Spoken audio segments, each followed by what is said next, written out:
Bah, dans une société, il y a l'élite qui est en haut et puis la masse qui est en bas. Pour moi, la société, oui, non, mais la société, elle est pyramidale. Voilà. Vous avez les élites en haut, Oui. les classes moyennes au milieu, Oui. et puis toute la multitude en bas. Là, nous sommes d'accord. Bon. Les prolétaires, comme on dit, les petites gens, les petits ouvriers, les petits fonctionnaires. Les pauvres, quoi. Les pauvres, ça dépend de quel pays. C'est pas le cas en France. Oui, un prolétaire veut dire il y a beaucoup de Oui, pauvres. un prolétaire, bien sûr. Enfin, ça vient du latin proletarius. C'était pareil à Rome. Il y avait en haut, il y avait les classes dirigeantes, les patriciens. Au milieu, il y avait le peuple, la plèbe, le peuple libre, et puis vous avez les prolétaires. Le taux de Qui pauvreté, étaient là. des esclaves. Le taux de pauvreté À de la Rome, ville. à Rome, c'était des esclaves. Donc, Le taux de pauvreté qui est 1500 €, maintenant, dans un cas, le pouvoir, Je me garde ça pour l'instant. dans un cas, le pouvoir descend vers le bas. Dans notre cas, il monte vers le haut. Et il veut s'imposer en haut. Donc, effectivement, la droite, c'est plutôt la descente vers le bas. Si vous voulez, ouais. Si on commence du haut de la pyramide, Voilà, c'est de ça, l'élite voilà. à la base. Voilà. Oui, la base, c'est plus... Alors maintenant, si on prend la question de la privatisation et la nationalisation. Voilà. La nationalisation, c'est du haut vers le bas ou du bas vers le haut? Et la privatisation, c'est du bas vers le haut vers le bas. Dans quel cas on est dans la nationalisation, c'est dans un sens ou dans l'autre? La nationalisation, ça va du haut vers le bas, vers le peuple. Voilà. La nationalisation va du haut vers le bas. La gauche. Non, on vient de dire que du haut vers le bas, c'est la droite. Oui, la droite. Du haut vers le bas. Oui. Bon, alors, bon, par exemple, en 86, c'est la privatisation, ça a été fait de la droite. C'est-à-dire Chirac a privatisé. Voilà. Chirac a privatisé. Chirac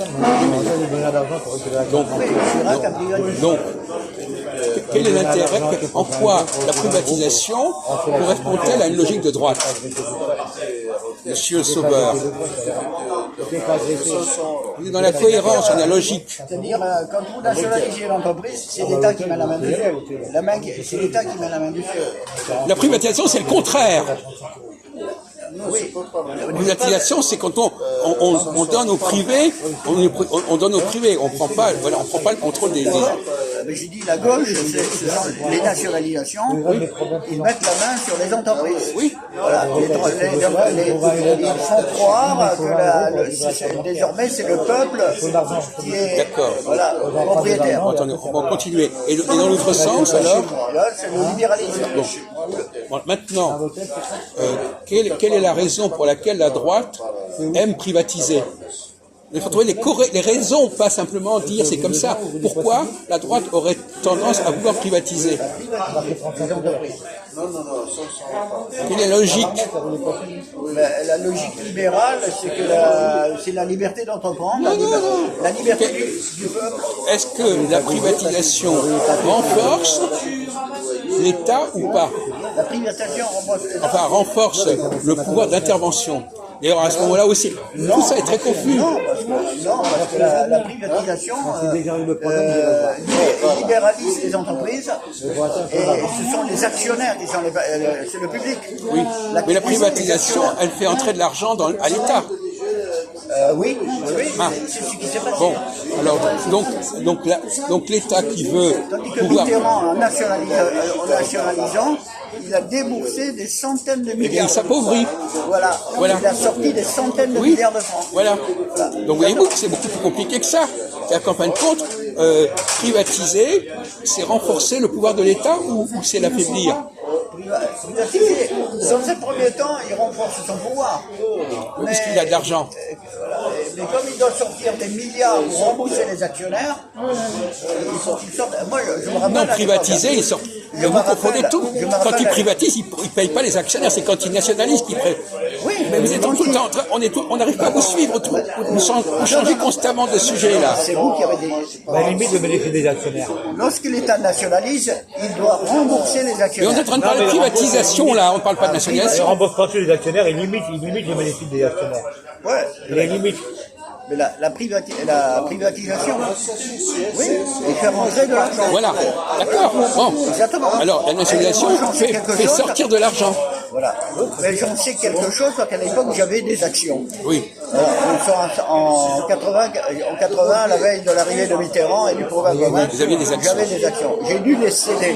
Oui. J'ai dû les céder parce que j'avais des Péchiney, des Saint-Gobain, Péchiney, Saint-Gobain et Thomson Brand. Non, on va pas tomber dans l'anecdote. On vous demande simplement. J'ai dû les céder. Oui, on a compris ça, c'est bien, Je d'accord. voulais les garder, mais j'ai dû les céder. D'accord, admettons. Voilà. Bon. Donc, on me les a payés. D'accord. Alors, je reviens à ma question.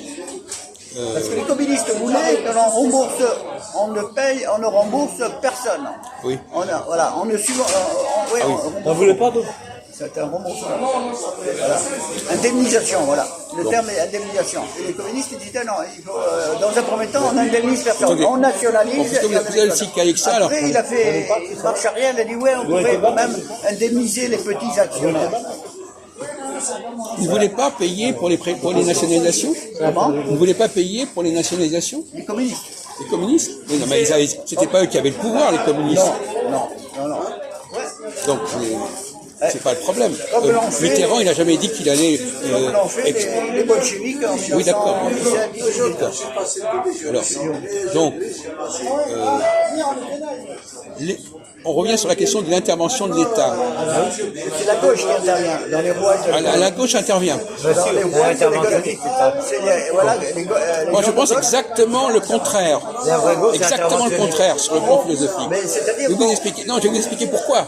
Il faut parler de la vraie gauche. parce que vous vivez en France et nous avons une fausse droite. Non, mais moi, Nous avons une fausse droite. je vous dis, moi, Une fausse droite, une fausse gauche. moi, je ne travaille pas sur des observations sociologiques françaises. Je travaille sur le plan philosophique.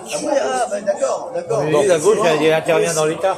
On va pas faire du journalisme à la petite semaine. Bon, alors la donc, gauche, elle est interventionniste. comment? Un interventionniste, la gauche. La gauche est interventionniste. Mais bon, retraite de chapeau, par exemple, comme ça s'appelle des Carrefour, qui a une retraite de chapeau, ça aurait été limité. Avec la gauche, il n'aurait pas eu cette retraite-là. Bon, alors, est-ce que la droite est décentralisatrice ou c'est la gauche? C'est la gauche. Qui quoi? Qui est décentralisatrice? Non, centralisatrice. Ah bon, C'est la droite. pas. C'est la droite qui est décentralisatrice. Bon, alors quand on est décentralisateur, il faut un État fort. Ah oui.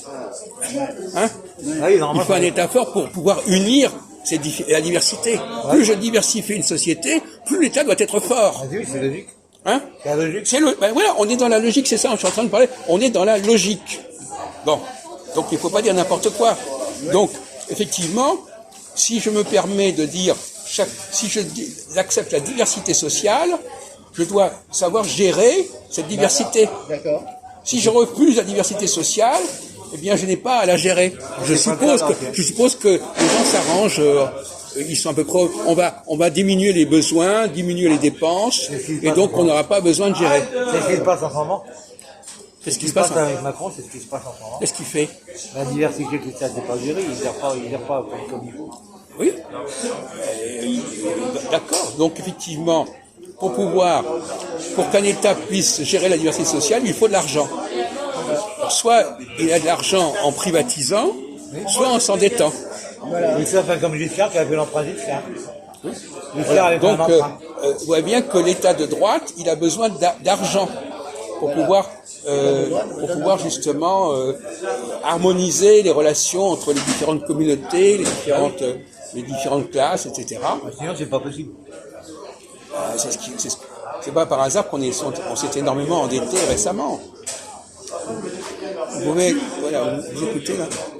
Bon. Donc, Cela nous amènera au tapis. Toutes ces dettes. attendez.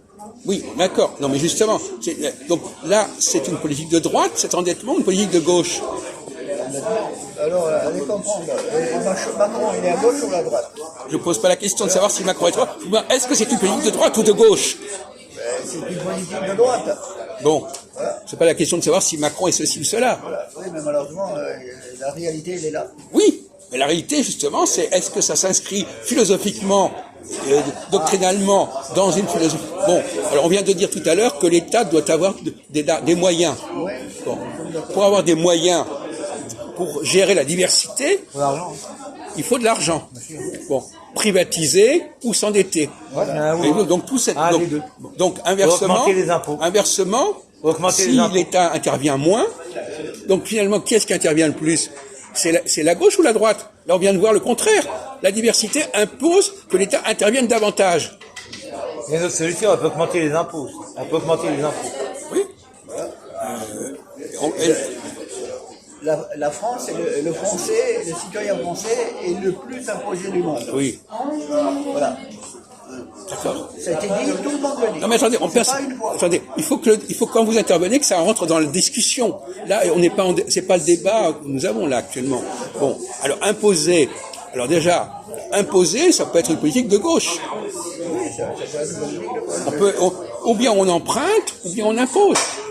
Bon, alors l'État, à droite, on va emprunter, et à gauche, on va imposer. On remet l'impôt sur la fortune. Entre autres, mais pas seulement. On va mettre... Ça rapporte pas beaucoup. Ouais, mais on remet quand même. Bon. Voilà. Donc, qu'est-ce qui s'est passé en 1983, Montauban? 83. Oui, le tournant de la rigueur. Vous parliez tout à l'heure de vos actions de 81. En 83, vous savez, tout le monde en parle de 83. 83, oui. Mitterrand a changé de politique en 83. Comment? Ah, 83. Mitterrand a changé de politique. Oui, j'ai pas, on parle français là, oui. À votre avis, qu'est-ce qui a poussé Mitterrand à changer de politique en 83? Oui, c'est vrai. Il a changé de politique en 83. Pourquoi? Et en quoi ce changement a consisté? Est-ce qu'il était plus à gauche en 81 qu'à 83 ou l'inverse? J'ai plus à gauche en 80.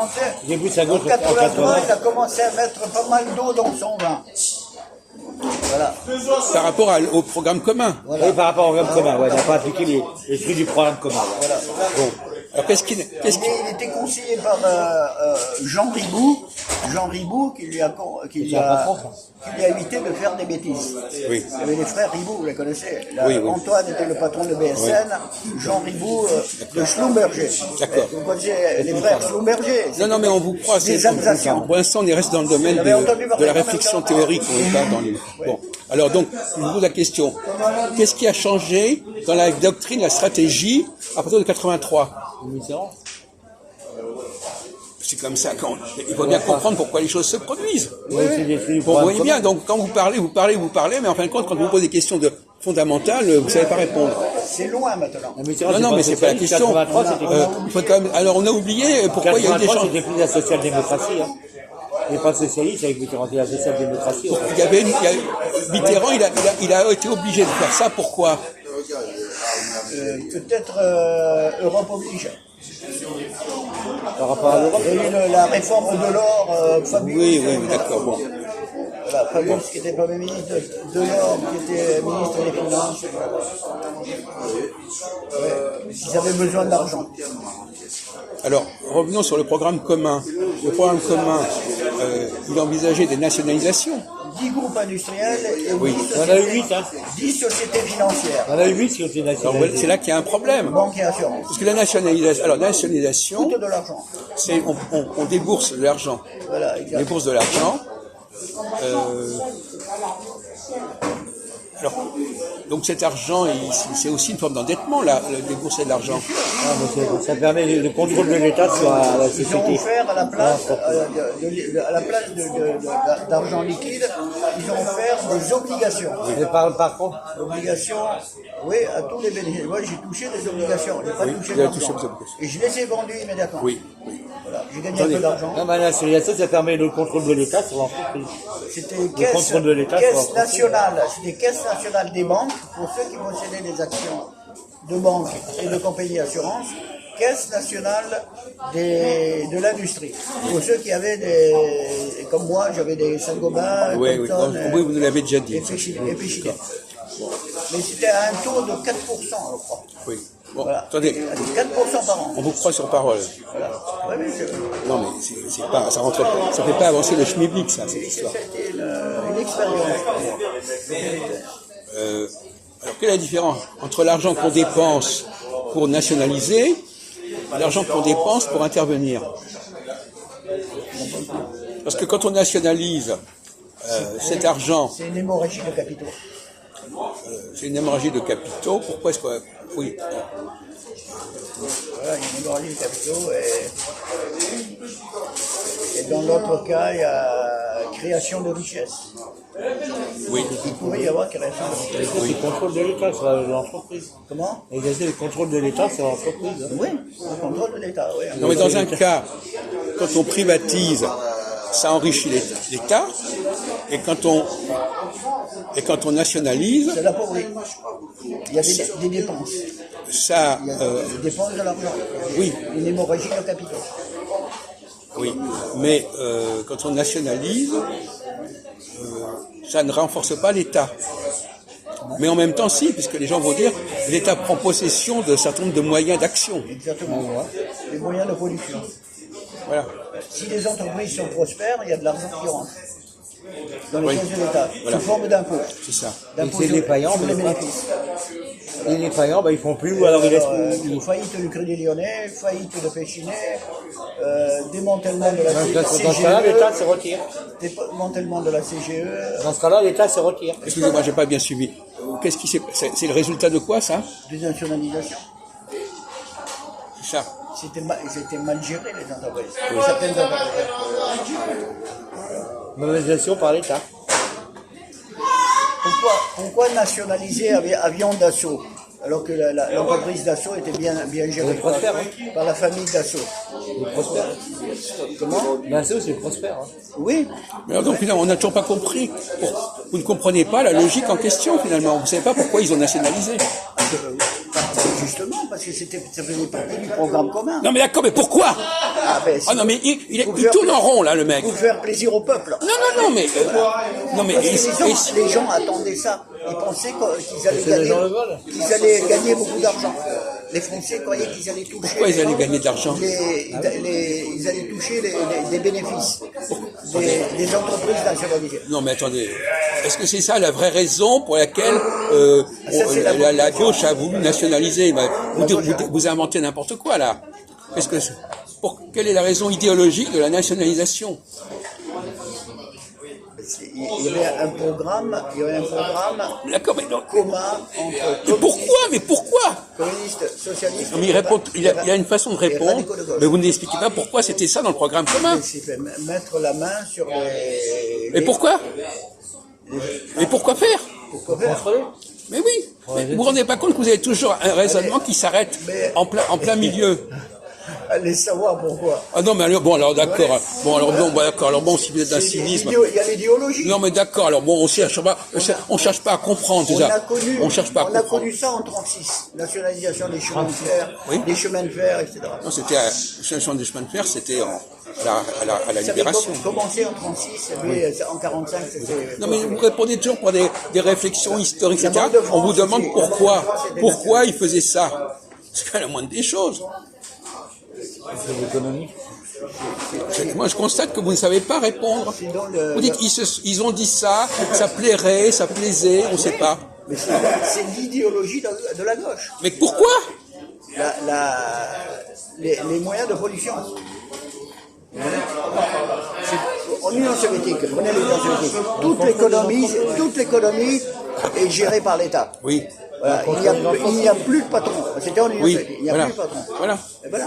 Donc c'est l'État, mais c'est en fin de compte, c'est le peuple, c'est la base. En Voilà. Ça se situe au patron. C'est ce que je vous disais. L'État remplace le patron. L'État remplace les patrons. Exactement. Les actionnaires. Tout à fait. Alors, est-ce que vous comprenez la notion de dépérissement de l'État? C'est une conception marxiste. Tout à fait. Alors, pourquoi est-ce que l'État va dépérir? Marx, il s'est trompé pas mal. Marx, c'est couru dans ma tête. Pourquoi on annonce le dépérissement de l'État? Quelle est la logique du dépérissement de l'État? Le dépérissement de l'État, ça veut dire que l'État sera de plus en plus faible. Bon.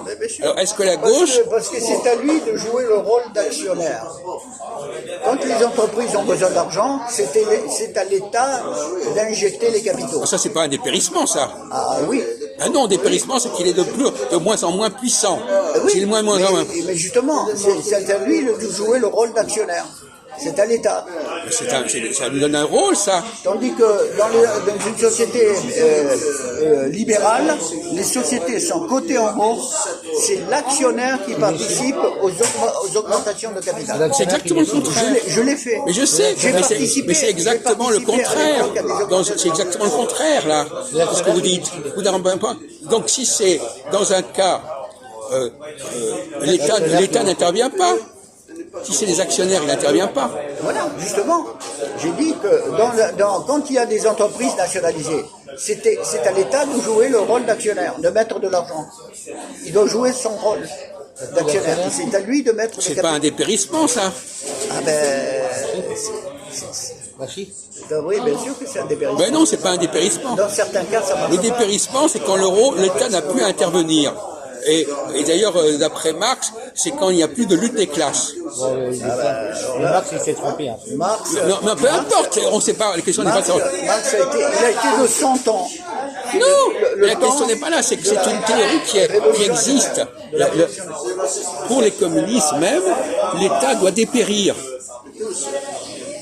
C'est bizarre. Hein. Non, mais c'est pas bizarre, c'est comme ça, c'est la théorie communiste. Bon. Regardez aux États-Unis, c'est une société libérale. Oui. L'Amérique est très forte. Oui. Elle possède une industrie, une économie florissante. Et alors? L'État n'intervient pas dans les rouages de l'économie. Même pendant longtemps, il n'intervenait pas dans les domaines de l'art. Maintenant, il commence à s'y introduire, à s'y intéresser. Voilà, il finance la recherche scientifique, Oui. Voilà. Mais il donne des coups de canif au libéralisme depuis des années. Il donne des coups de canif. Voilà. Écoutez, on vient de dire tout à l'heure que la diversité exigeait un plus grand rôle de l'État. Plus une société est homogène, moins l'État a besoin d'intervenir. Bon. Donc, or la gauche veut une société de plus en plus homogène, avec de moins en moins d'inégalités, de plus en plus centralisée. Donc, elle n'a pas donc l'idée qu'un État doit intervenir est de moins en moins pertinente à ce niveau-là. Et donc il va dépérir. Le dépérissement de l'État, c'est quand il y a moins de conflits sociaux, moins de différences, et à ce moment-là, l'État n'a plus besoin de jouer le rôle d'arbitre. Vous oubliez que, comme en Union soviétique, les gens ne veulent plus bosser. Parce qu'ils se disent, comme on dit, pas trop vite le matin, doucement le soir. Les Russes en ont voulu à Gorbatchev pour la perestroïka. Hein, ils l'ont considéré comme le responsable de l'éclatement de l'Union soviétique. Pourquoi? Ils étaient très attachés à l'Union soviétique. Parce que l'Union soviétique était puissante. Numéro 2 mondial. Et c'est faux. C'est l'économie qui a eu raison de l'Union soviétique. C'est l'économie qui a eu raison de l'Union soviétique. Écoutez, moi je reste en 1979, le Japon prend la seconde place. Après la guerre, on a eu les deux grands, États-Unis numéro 1, Union soviétique numéro 2. Et le Japon a ravi la seconde place en 79 à l'Union soviétique, qui a fini par reculer. Maintenant, la Russie est au 11e rang mondial. Oui. Vous avez un pays comme l'Espagne, qui a 50 millions d'habitants. La Russie, 145 millions d'habitants. Ils ont le même pays. Voilà, le même PIB, à peu près. Vous vous rendez compte? Non, mais ça nous répond pas à mon question, ça. C'est du factuel, c'est d'historique, c'est n'importe quoi. D'accord, c'est une parenthèse. Non, mais ça répond pas aux questions. Mais non, mais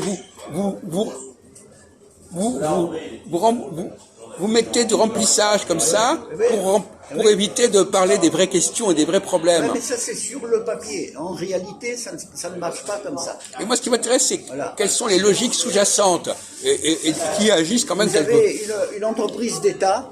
Vous avez une entreprise d'État contrôlée par l'État. Les gens travaillent moins.